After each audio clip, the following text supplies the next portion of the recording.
उरण येथील JNPA बंदरात Nhava Sheva container operation असोसिएशननं दिलेल्या संपाच्या इशाऱ्यामुळे येत्या गुरुवारपासून कंटेनर लोडिंग आणि अनलोडिंग बंद होऊन परदेशातल्या आयात निर्यात तिच्यावर परिणाम होण्याची आणि ती ठप्प होण्याची शक्यता आहे।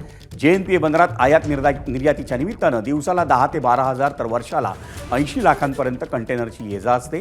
परदेशातून माल घेऊन येणारा कंटेनर ट्रेलरवर लोड करण्यासाठी 1,500 रुपये आकारण्यात येतात, तर कंटेनरमधला माल उतरवून परत आलेला कंटेनर यार्डमध्ये ठेवण्यासाठी 5 ते 9,000 रुपये आकारण्यात येतात। त्यामुळे लोडिंग आणि अनलोडिंग करण्यासाठी एका कंटेनर मागे 10,000 रुपयांपर्यंत खर्च येतो। ही सारी रक्कम शिपिंग कंपन्यांनी भरणं अपेक्षित असताना ती रक्कम ट्रेलर वाहतूकदारांकडून वसूल करण्यात येते।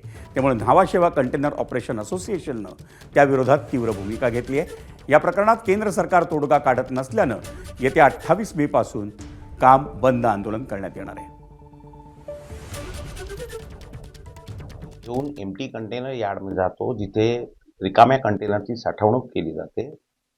त्यामध्ये गेल्यानंतर वाहतूकदाराचा कुठल्याही परिस्थितीत कसलाही संबंध नसताना वाहतूकदाराकडून तो कंटेनर फक्त आणि फक्त गाडीवरून उचलून जमिनीवर ठेवण्यासाठी 8-8, 10-10 हजार रुपये मागितले जातात आणि ते जबरदस्तीने वसूल केले जातात। आम्ही 28 तारखेपासून हा निर्धार केलेला आहे की इम्पोर्ट एक्सपोर्टची काय वाट लागायची ती वाट लागू दे, पण आम्ही कुठल्याही परिस्थितीत आमच्या गाड्या चालवणार नाही। ABP माझा, उघडा डोळे बघा नीट।